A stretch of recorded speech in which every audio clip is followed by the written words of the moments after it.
মুসলমান,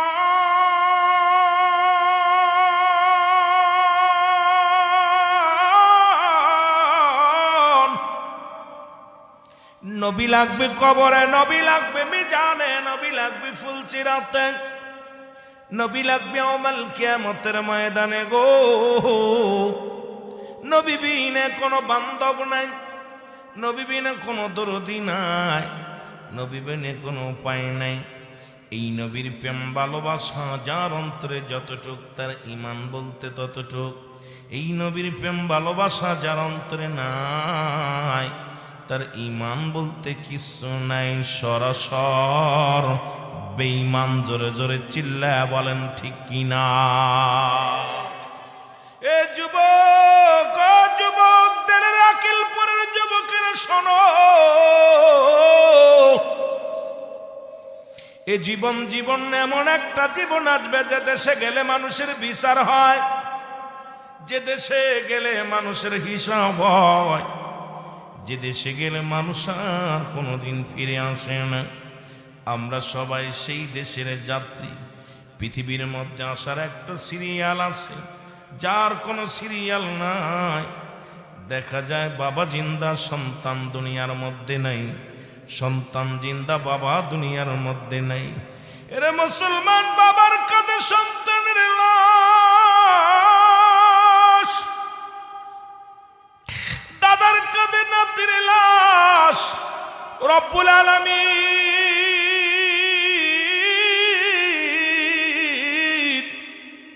এই দুনিয়ার মধ্যে যে বাবা তার সন্তানের লাশ কাঁধে নিছে রে, সেই জানে সন্তানের লাশ কত ভারী। যে বাবার লাশটা কাঁধে নিচে, সেই জানে বাবার লাশটা কত ভারী। রব্বুল আলামিন মানুষের মৃত্যু হয় দুইটা টাইমে, একটা হলো রাতের বেলা, একটা হলো দিনের বেলা। দিন শুরু করেছি, মৃত্যুবরণ করি নাই। রব্বুল আলামিন আপনাকে আমাকে জিন্দা রাখছে। রাত শুরু করলাম, এখনো মৃত্যুবরণ করি নাই। আগামীকাল সূর্যোদয় হবে, আগামীকাল আপনি আমি ঘুম থেকে উঠতে পারবো এমন কোনো গ্যারান্টি নেই। যে কোনো মুহূর্তে মালাকুল মউত আসতে পারে, আমি আপনি ধরা পড়ে যেতে পারি। জোরে জোরে চিল্লায়া বলা যাবে না ঠিক কিনা? কারণ এই যে কথাগুলো বলি একটু লক্ষ্য করবেন বাবা। দুইটা টাইমে রব্বুল আলামিন, দুইটা টাইমে মানুষের মরণ হয়। একটা হলো রাতের বেলা, একটা হলো দিনের বেলা। দিন শেষ করেছি, মরি নাই। রাতও শুরু করলাম, 12টা বাজতে চললো, এখনো মৃত্যুবরণ করি নাই। আমাকে আপনাকে এখনো জিন্দা রাখছে, সেই শুকরিয়া আদায় করো রব্বে কারীমের দরবারে। ও আমার বাবারা, আমার পৃথিবীর মধ্যে 3টা বিপদ। নাম্বার 1 হলো মানুষের মরণ, নাম্বার 2 হলো কবর, নাম্বার 3 হলো কিয়ামতের ময়দান। 1 নাম্বার বিপদ হলো মানুষের মরণ। এই মরণের পেয়ালা পান করতে হবে, কোনো সন্দেহ নাই। আসেনি? কথা বলেন, আছে? মরণ থেকে বাঁচার কোনো পথ নাই। পৃথিবীর কত রোগের ওষুধ পাইলাম, মরণ রোগের ওষুধ পাইলাম না। এ আমার ভাইরা, আমার বন্ধুরা, আমার বান্দা যখন জান্নাতের বাগানে রওনা দিয়ে দিল, প্রতিটা কদমে কদমে আমার আল্লাহ সগীরা গুনাহগুলো মাফ করে দিয়েছে। জোরে বলেন মারহাবা। আর একটু জোরে বলেন মারহাবা। আমরা শুধু সগীরা গুনাহ করি নাই, ছোট্ট ছোট্ট গুনাহ। ও সিলেটবাসী, আকিলপুরবাসী শোনো, এর মাঝের গাঁও যুব সমাজ ভালো করে শুনে নাও। আমরা শুধু সগীরা গুনাহ করি নাই, বড় বড় গুনাহ করছি। ছোট্ট ছোট্ট গুনাহ করি নাই, আরো বড় বড় গুনাহ করছি। এর মুসলমান, নামাজ ছেড়ে দেয়া কবিরা গুনাহ, মিথ্যা বলা কবিরা গুনাহ, বেগানা নারীর সঙ্গে দেখা দিয়া কবিরা গুনাহ। হয়তো সিলেট জেলার মানুষগুলো ভালা, বেগানা নারীর সঙ্গে দেখা করে না, হয়তো সিলেট বিভাগের মানুষ ভালা, বেগানা পুরুষের সঙ্গে দেখা করে না। এক কথায় যাদের সঙ্গে দেখা দিয়া হারাম তাদের সঙ্গে বিয়ে করা জায়েজ, যাদের সঙ্গে দেখা দিয়া জায়েজ তাদের সঙ্গে বিয়ে করা হারাম। আজকে খালাতো ভাই, মামাতো ভাই, ফুফাতো ভাই সম্পূর্ণ যাদের দেখা দিয়া তাদের সঙ্গে দেখা দিয়া হারাম। কষ্ট পাননি? কষ্ট পান?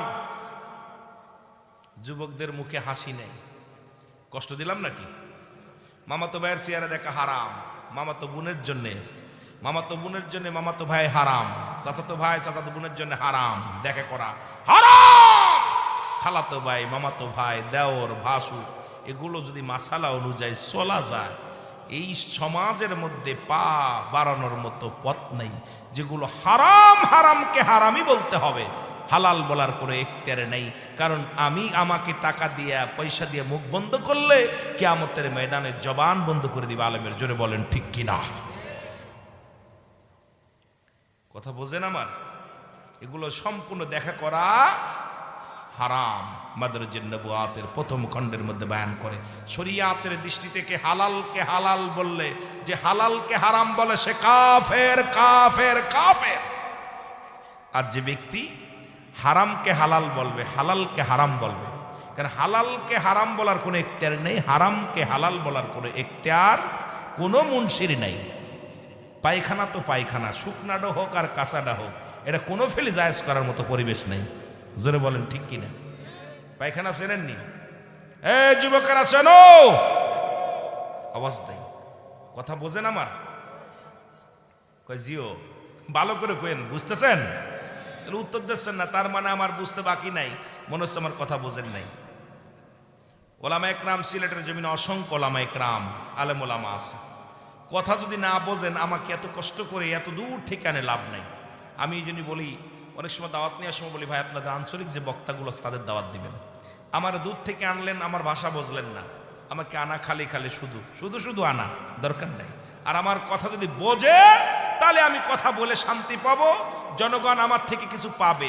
এখানে কিছু নেওয়ার জন্য বসেছি, আমিও দেওয়ার জন্য বসেছি। এখন আপনারা নিবেন না, আমিও দিলাম না, তাহলে তো হবে না। কারণ এটা একটা বড় ক্লাস।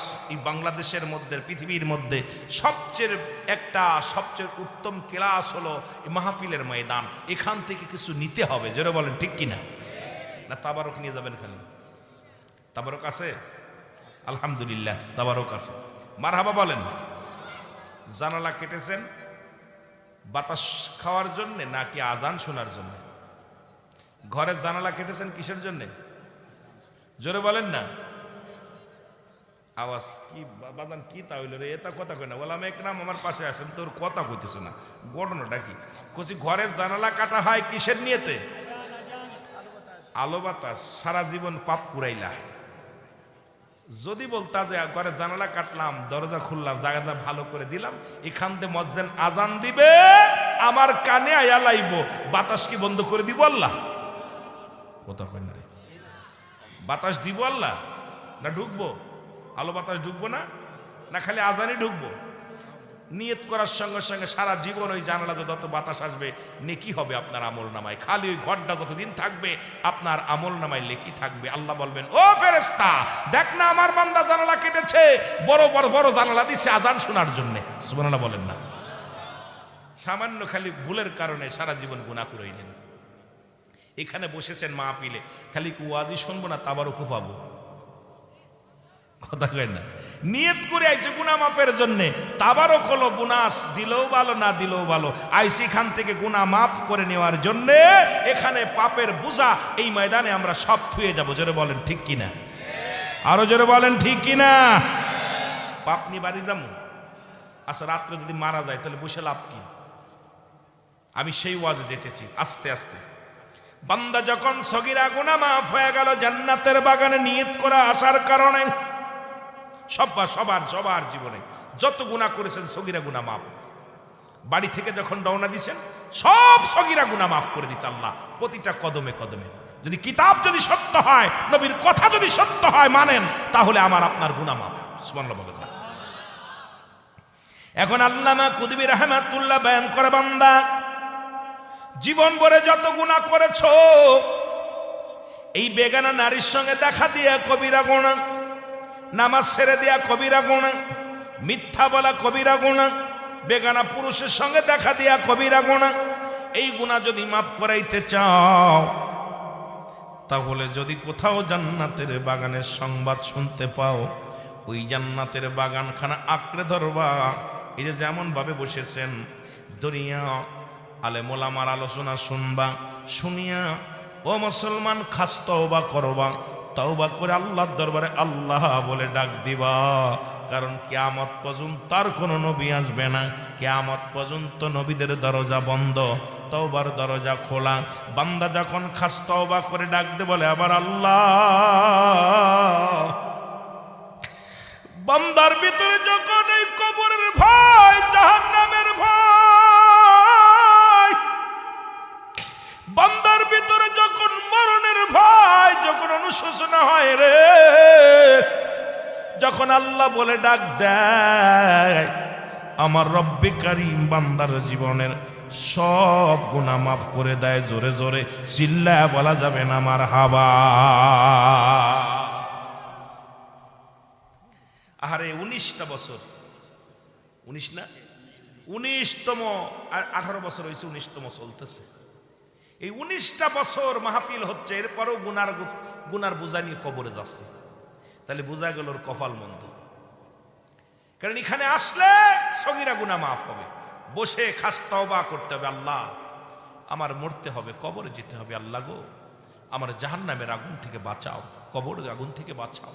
রব্বে কারীম, রব্বে কারীমের কাছে অনুশোচনা করবা, নমনীয় হয়ে যাও, চোখের পানিগুলো ছেড়ে ঠাস করে যখন তওবা করবে।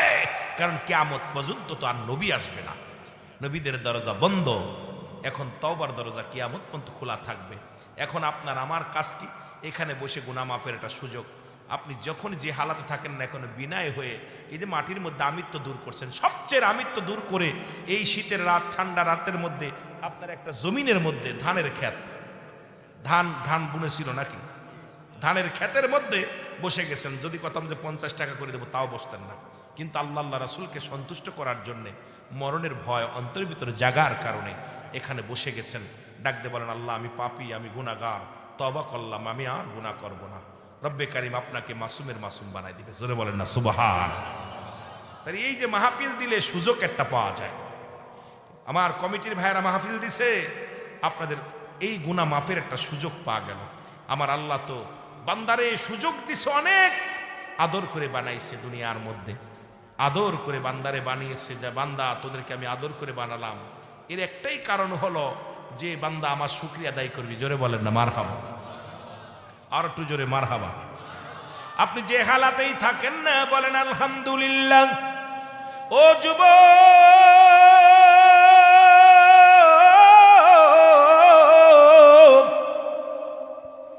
মুসা আলাইহিস সালাম যাইতেছে কোথা? আল্লাহর সঙ্গে দিদারের জন্য, রব্বে কারীমের সঙ্গে দেখা করতে যায় গো।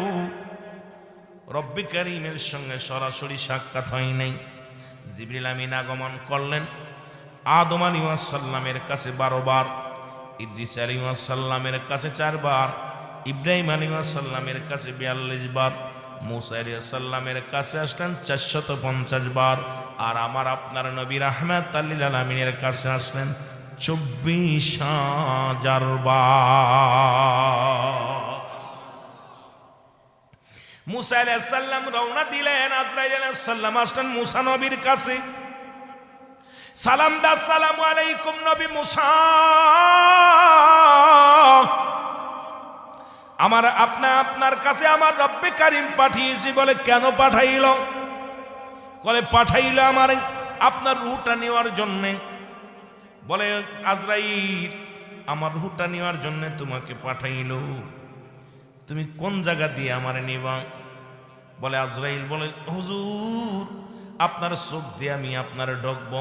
কারণ ইমানদারের রূহটা বাইর করে এই গলা থেকে শুরু করে মাথা পর্যন্ত, এই কান দিয়া, নাক দিয়া, চোখ দিয়া, মুখ দিয়া, কপাল দিয়া, মাথা দিয়া ইমানদারের রুহটা বাইর করে, আর মুনাফিক কাফেরদের মৃত্যুটা বেশিরভাগ করে মুসলমান পায়খানার রাস্তা দিয়ে বাইর করে ফেলে। কান্দে রক্ত বাইর হয়ে যায়, চোখটা বড় বড় হয়ে যায়, ও মুসলমান জিহ্বাটা বড় হয়ে যায়। এই মৃত্যুর কথা বলতে গেলে বড় বড্ড ভয় লাগে রে।